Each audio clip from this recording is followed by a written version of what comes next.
ಶಂಕರ ಅಂದ್ರೆ ಯಾರು? ಯಾಕೆ ಈ ಪ್ರಶ್ನೆ ಕೇಳ್ತಾ ಇದೆಯಾ? ಪ್ರಶ್ನೆಗೆ ಪ್ರಶ್ನೆ ಉತ್ತರ ಆಗೋದಿಲ್ಲ ಶಾಸ್ತ್ರಿಗಳೇ. ನನ್ನ ಪ್ರಶ್ನೆಗೆ ಉತ್ತರ ಕೊಡಿ. ಈಶ್ವರ. ಆ ಈಶ್ವರನ ಹೆಸರಿಟ್ಕೊಂಡು ನೀವು ಸುಳ್ಳು ಹೇಳಬಹುದಾ? ನಾನು ಹೇಳ್ತಾ ಇರೋದು ಸುಳ್ಳು ಅಂತ ನಿನಗನ್ಸಿದ್ರೆ ಅದು ನನ್ನ ತಪ್ಪಲ್ಲ, ನಿನ್ನ ತಪ್ಪು. ಇಷ್ಟು ಕೇಳ್ತಾ ಇದೆಯಾ ಅಂತ ಹೇಳ್ತಾ ಇದ್ದೀನಿ. ಆ ನಾಗಮಣಿ ಅವನಲ್ಲಿ ಇದೆಯೋ ಇಲ್ಲೋ ಅನ್ನೋದು ಇವತ್ತು ನಿನಗೆ ಗೋಚರವಾಗುತ್ತೆ. ಇವತ್ತು ಏನು ವಿಶೇಷತೆ? ಇವತ್ತು ಅಮಾವಾಸ್ಯೆ. ಅಮಾವಾಸ್ಯೆ ಪ್ರತಿ ತಿಂಗಳು ಬರುತ್ತೆ ಹೋಗುತ್ತೆ.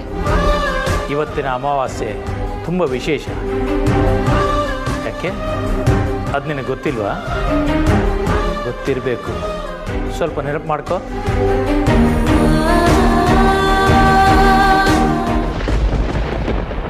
ಹೌದು, ಇವತ್ತು ನೀಲ ಅಮಾವಾಸ್ಯೆ. ಈ ಅಮಾವಾಸ್ಯೆ 150 ವರ್ಷಕ್ಕೆ ಒಂದೇ ಸಾರಿ ಬರೋದು. ಆದರೆ ಅರ್ಜುನವ್ರೊಳಗಡೆ ನಾಗಮಣಿ ಇದೆಯೋ ಇಲ್ವೋ ಅಂತ ಖಚಿತ ಆಗೋದಕ್ಕೂ ಇದಕ್ಕೂ ಏನು ಸಂಬಂಧ? ಸಂಬಂಧಗಳು ಸರ್ಪಗಳ ಹಾಗೆ ತಳಕು ಹಾಕ್ಕೊಂಡಿರುತ್ತೆ ಅಮೃತ. ಅದನ್ನು ತಾಳ್ಮೆಯಿಂದ ತಾರ್ಕಿಕವಾಗಿ ಆಲೋಚನೆ ಮಾಡಿದಾಗ ಮಾತ್ರ ನಮಗದೇನು ಅಂತ ಅರ್ಥ ಆಗುತ್ತೆ. ನನಗೆ ಸಂಜೆ ಪೂಜೆ ಸಮಯ ಆಯಿತು, ನಾನು ಬರ್ತೀನಿ.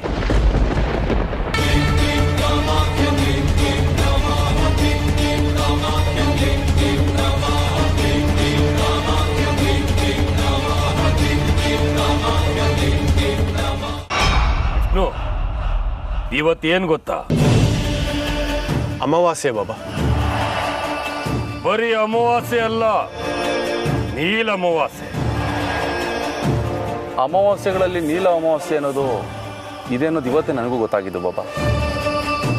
ಈ ನೀಲ ಅಮಾವಾಸ್ಯೆ ವರ್ಷಕ್ಕೆ ಒಂದ್ಸಲನೋ 2 ವರ್ಷಕ್ಕೆ ಒಂದ್ಸಲನೋ ಬರೋದಾಗಿದ್ರೆ ನಿಮಗೆ ಗೊತ್ತಾಗ್ತಿತ್ತು. ಆದರೆ ಈ ಅಮಾವಾಸ್ಯೆ ಬರೋದು 150 ವರ್ಷಕ್ಕೆ ಒಂದು ಸಲ. ಹಾಗಾದ್ರೆ ಈ ಅಮಾವಾಸ್ಯೆಗೆ ಏನಾದರೂ ವಿಶೇಷತೆ ಇರಲೇಬೇಕಲ್ವ ಬಾಬಾ? ಹೌದು. ಈ ಅಮಾವಾಸ್ಯೆಯ ಕತ್ತಲಲ್ಲಿ ನಾಗಮಣಿ ಜಗತ್ತಿನ ಯಾವುದೇ ಮೂಲೆಯಲ್ಲಿದ್ರೂ ಪ್ರಖರವಾಗಿ ಹೊಳೆಯುತ್ತೆ. ಅದರ ಬೆಳಕು ಸುಮಾರು ದೂರಕ್ಕೆ ಕಾಣಿಸುತ್ತೆ. ಹೌದಾ? ನಿಮ್ಮ ಸತ್ಯನಾ ಬಾಬಾ? 100ಕ್ಕೆ 100 ಸತ್ಯ ವಿಷ್ಣು.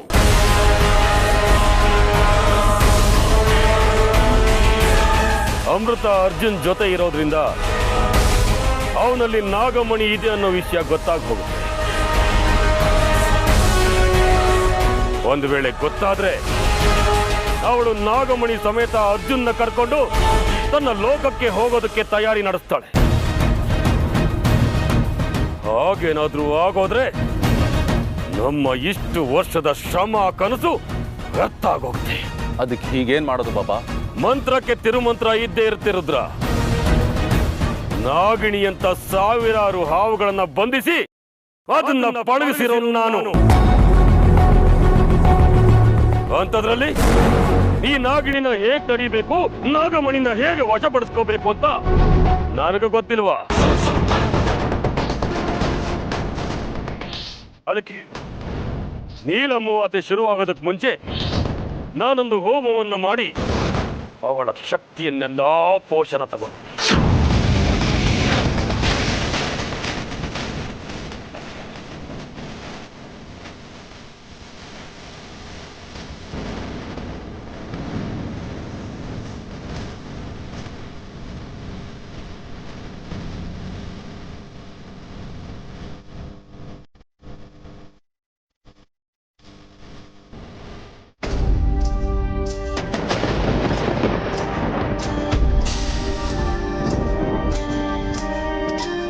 ಈ ಶಾಸ್ತ್ರಿಗಳೇ ವಿಚಿತ್ರ. ಯಾವುದನ್ನು ನಿಖರವಾಗಿ ಹೇಳೋದಿಲ್ಲ. ಇವರು ಇವತ್ತು ನೀಲ ಅಮಾವಾಸ್ಯೆ ಅಂತ ಉದಾಹರಣೆ ಕೊಟ್ಟರು. ಇವತ್ತಿನ ದಿನ ಅರ್ಜುನ್ ಅವರೊಳಗಡೆ ನಾಗಮಣಿ ಇದೆಯೋ ಇಲ್ವೋ ಅನ್ನೋದು ನಿನಗೆ ಗೊತ್ತಾಗ್ಬೋದು ಅಂತ ಹೇಳಿದ್ರು. ಆದರೆ ಇವತ್ತಿನ ವಿಶೇಷ ಅಂದರೆ ನಾಗಮಣಿ ತನ್ನ ಪ್ರಕಾರ ಬೆಳಕನ್ನು ಹೊರಗೆ ಸೂಸುತ್ತೆ. ಹಾಗೊಂದು ವೇಳೆ ಅರ್ಜುನ್ ಅವರೊಳಗಡೆ ನಾಗಮಣಿ ಇದ್ರೆ ಇವತ್ತು ಬೆಳಕು ಹೊರಗಡೆ ಬಂದೇ ಬರುತ್ತೆ. ಆಗ ನನಗೆ ಸುಲಭವಾಗಿ ನಾಗಮಣಿ ಇದೆಯೋ ಇಲ್ವೋ ಅಂತ ಗೊತ್ತಾಗತ್ತೆ. ಕತ್ಲಾಗೋದಕ್ಕಿಂತ ಮುಂಚೆ ನಾನು ಅರ್ಜುನ್ ಅವ್ರ ಹತ್ರ ಹೋಗ್ಬೇಕು.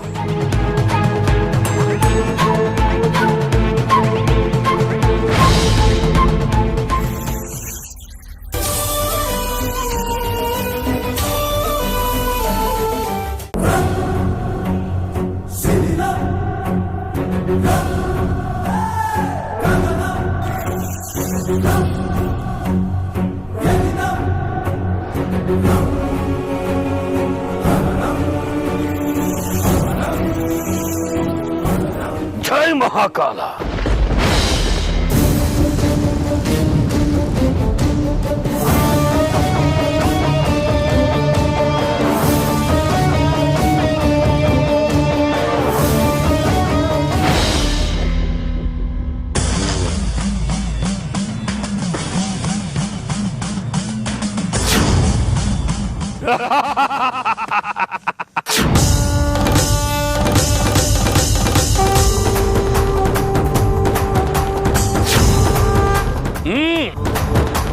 ಇನ್ನು ಕೆಲವೇ ಕ್ಷಣಗಳಲ್ಲಿ ನಾಗಮಣಿ ನಮ್ಮ ಕೈವಶ ಆಗುತ್ತೆ.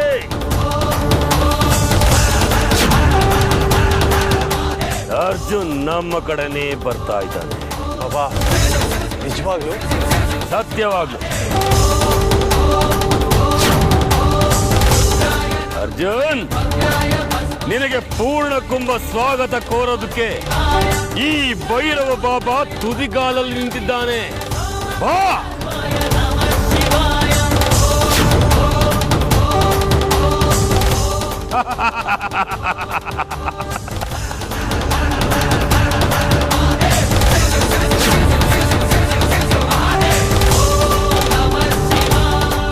ಅರ್ಜುನ್ ಅವರೇ, ಅರ್ಜುನ್ ಅವರೇ, ಅರ್ಜುನ್ ಅವರೇ, ಅರ್ಜುನ್ ಅವರೇ, ಅರ್ಜುನ್ ಅವರೇ, ಎಲ್ಲಿದ್ದೀರಾ ನೀವು? ಅರ್ಜುನ್ ಅವರೇ,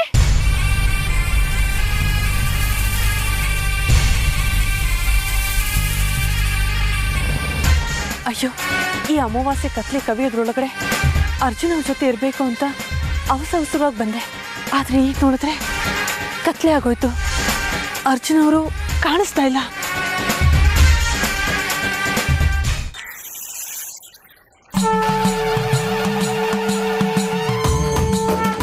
ಅರೆ, ಈ ನೀಲಿ ನಾಗಗಳು ತಮ್ಮ ತಮ್ಮ ಸ್ಥಾನನ ಬಿಟ್ಟು ಹೊರಗಡೆ ಬರ್ತಾ ಇದೆ ಅಂದ್ರೆ ಏನೋ ಒಂದು ಬಲವಾದ ಕಾರಣ ಇರಲೇಬೇಕು.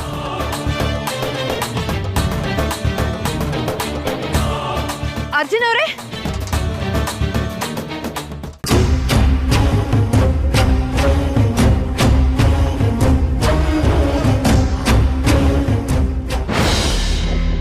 ಬಾಬಾ, ಯಾಕೆ ಇದ್ದಕ್ಕಿದ್ದ ಹಾಗೆ ಹೋಮನ ನಿಲ್ಲಿಸ್ಬಿಟ್ರಿ? ಬಾಬಾ, ಈ ಹೋಮನ ಮಾಡಿದ್ರೆ ಅರ್ಜುನ್ ಇಲ್ಲಿಗೆ ಬಂದ್ಬಿಡ್ತಾನೆ ಅಂತ ಹೇಳಿದ್ರೆ ಇಲ್ಲಿಗೆ ಅರ್ಜುನು ಬರಲಿಲ್ಲ, ನೀವು ಹೋಮನೂ ನಿಲ್ಲಿಸ್ಬಿಟ್ರಿ. ಹೋಮದ ಒಂದು ಘಟ್ಟ ಮುಗೀತು, ಅದಕ್ಕೆ ನಿಲ್ಸಿತ್ತು. ಹಾಗಾದರೆ ಅರ್ಜುನ್ ಇಲ್ಲಿಗೆ ಬರಬೇಕಿತ್ತು ಅಲ್ವಾ? ಅಲ್ಪಮತಿಗಳೇ, ನಾನು ಹೋಮ ಮಾಡಿದ್ದು ಅರ್ಜುನ್ ಇಲ್ಲಿಗೆ ಬರಲಿ ಅಂತಲ್ಲ, ಅರ್ಜುನ್ ಮತಿಗೆ ಮಂಕು ಪಡೆದು ಅಮೃತ ಅವನ್ನ ಕೂಸಿರೋ ಜಾಗದಿಂದ ಎದ್ದು ಹೋಗ್ಲಿ ಅಂತ. ಅಂದ್ರೆ ತಾನು ಇದ್ದ ಜಾಗದಿಂದ ಅರ್ಜುನ್ ಹೊರಗೆ ಬಂದಿದ್ದಾನಾ? ಹೌದು.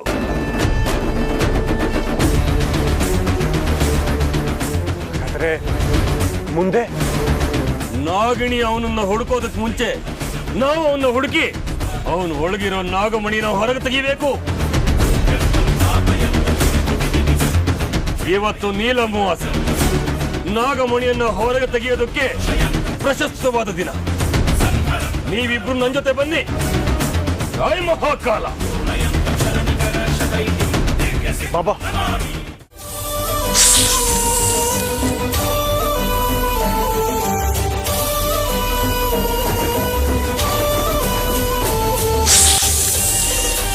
ಈ ನೀಲಿ ನಾಗಗಳು ಸಾಮೂಹಿಕವಾಗಿ ಹೋಗ್ತಾ ಇದೆ ಅಂದ್ರೆ ಏನೋ ಒಂದು ಬಲವಾದ ಕಾರಣ ಇರಲೇಬೇಕು.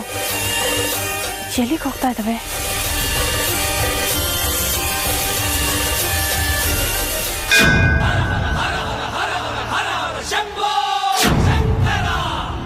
ಶಿವನಿಗೆ ಪ್ರಾರ್ಥನೆ ಸಲ್ಲಿಸೋದಕ್ಕೆ ಈ ನೀಲಿ ನಾಗಗಳು ಒಗ್ಗಟ್ಟಿನಿಂದ ಹೋಗ್ತಾ ಇರಬೇಕು.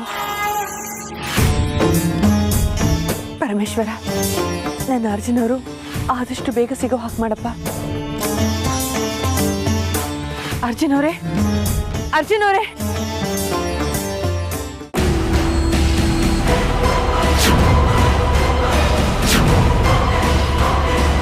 ಬಾಬಾ, ಈ ಸಲನಾದ್ರೂ ನಾಗಮಣಿ ನಮ್ಮ ಕೈ ವಶ ಆಗುತ್ತಾ?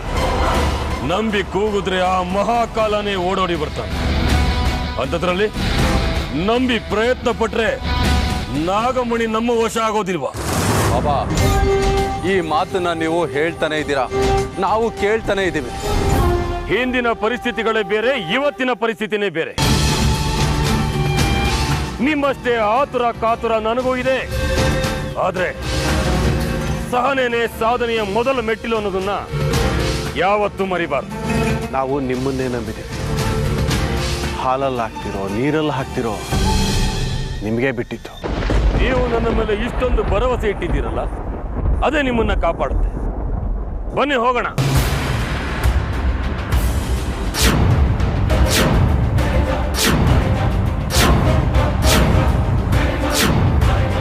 ಬಾಬಾ, ಏನಾಯ್ತು? ಅಲ್ಲಿ ಪ್ರಖರವಾದ ಬೆಳಕು ಕಾಣಿಸ್ತಾ ಇದೆ, ನೋಡ್ದ್ಯಾ? ಆದರೆ ಇವತ್ತು ಹುಣ್ಣಿಮೆ ಅಲ್ಲ, ಅಮಾವಾಸ್ಯೆ. ಇಂಥ ಕತ್ಲಲ್ಲಿ ಅಷ್ಟು ಪ್ರಖರವಾದ ಬೆಳಕು ಬರೋದಕ್ಕೆ ಹೇಗೆ ಸಾಧ್ಯ? ಆ ಬೆಳಕೆ ನಾಗಮಣಿ ಬೆಳಕು.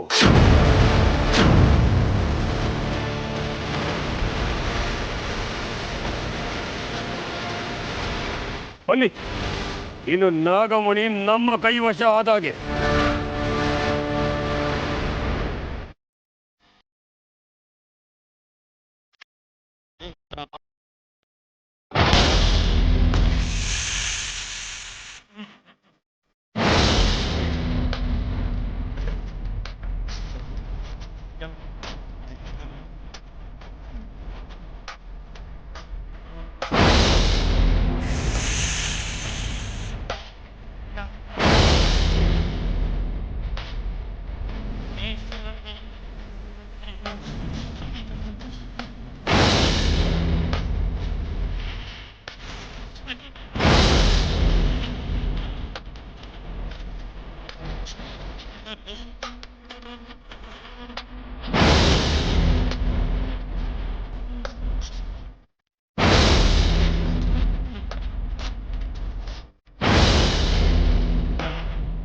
ಎಷ್ಟು ಪ್ರಕಾರವಾದ ಬೆಳಕು ಈ ಕಾಡಲ್ಲಿ ಎಲ್ಲಿಂದ ಬರೋದಕ್ಕೆ ಸಾಧ್ಯ?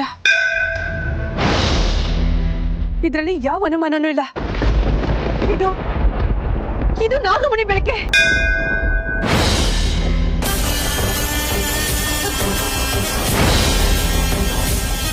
ಪರಮೇಶ್ವರ,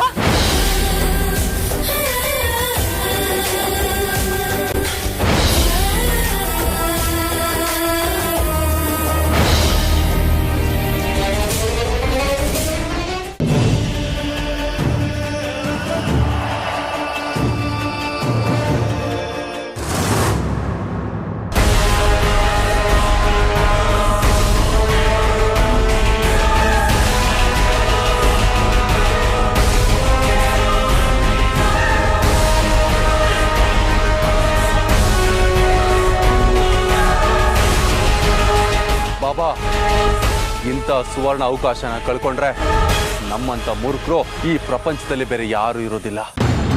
ಏನ್ ಹೇಳ್ತಾ ಇದ್ದೀನಿ ನೀನು? ಬಾಬಾ, ಅರ್ಜುನ್ ಈಗ ಒಂಟಿಯಾಗಿದ್ದಾನೆ.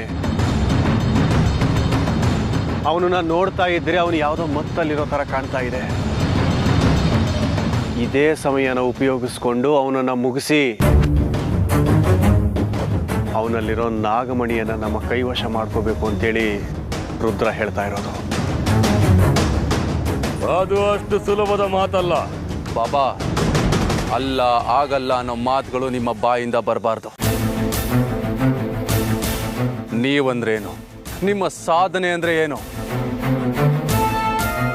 ನಿಮ್ಮ ನಿಮ್ಮ ಸಾಧನೆ ಮುಂದೆ ಆ ನಾಗ ಯಕಶ್ಚಿತ್ತು ಒಂದು ಹುಳು, ಅದು ನೀನು ಮುಂದೆ ನಿಲ್ಲುತ್ತಾ? ಹಾ, ನೀವೇ ಯೋಚನೆ ಮಾಡಿ ನೋಡಿ. ಹೌದು ಬಾಬಾ, ನಿಮ್ಮ ಸಾಮರ್ಥ್ಯ ಏನು ಅಂತ ನಿಮಗೆ ಗೊತ್ತಿಲ್ಲ. ನಿಮ್ಮ ಶಕ್ತಿಯನ್ನು ಪ್ರಯೋಗಿಸಿ ಅವನನ್ನು ಸ್ತಬ್ಧನನ್ನಾಗಿ ಮಾಡಿ ಆಮೇಲೆ ಅವನಲ್ಲಿರೋ ನಾಗಮಣಿಯನ್ನು ನಾವು ತೆಗಿಬಹುದು. ಜೈ ಮಹಾಕಾಲ.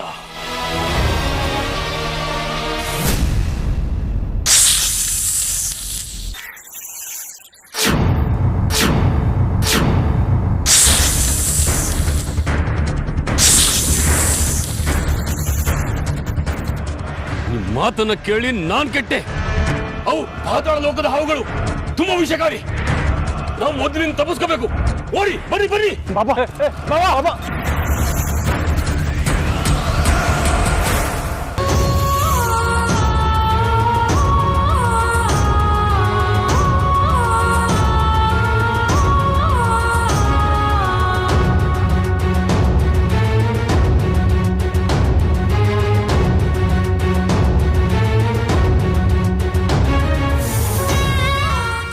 ಅಮಾವಾಸ್ಯೆಯಲ್ಲಿ ನೀಲನಾಗಗಳು ನಾಗಮಣಿಗೆ ಆಕರ್ಷಿತವಾಗಿ ನಾಗಮಣಿ ಇದ್ದ ಜಾಗಕ್ಕೆ ಹೋಗುತ್ತೆ ಅಂತ ನಮ್ಮಪ್ಪ ಹೇಳ್ತಾ ಇದ್ರು. ಹಾಗೆ ನಾಗಮಣಿ ದರ್ಪಣದಲ್ಲಿ ಓದಿದ ನೆನಪು ಕೂಡ. ಆ ನಾಗಮಣಿ ಅವನಲ್ಲಿ ಇದೆಯೋ ಇಲ್ಲೋ ಅನ್ನೋದು ಇವತ್ತು ನನಗೆ ಗೋಚರವಾಗುತ್ತೆ. ಈಗ ನನಗೆ ನಾಗಮಣಿ ಅಲ್ಲಿ ಸಿಕ್ಕಿದ್ರೆ ಅರ್ಜುನ್ ಅವರೊಳಗಡೆ ನಾಗಮಣಿ ಇದೆಯೋ ಇಲ್ವೋ ಅಂತ ಗೊತ್ತಾಗತ್ತೆ.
ಅರೆ, ಇದೇನಿದು ಅಪರೂಪದ ದೃಶ್ಯ?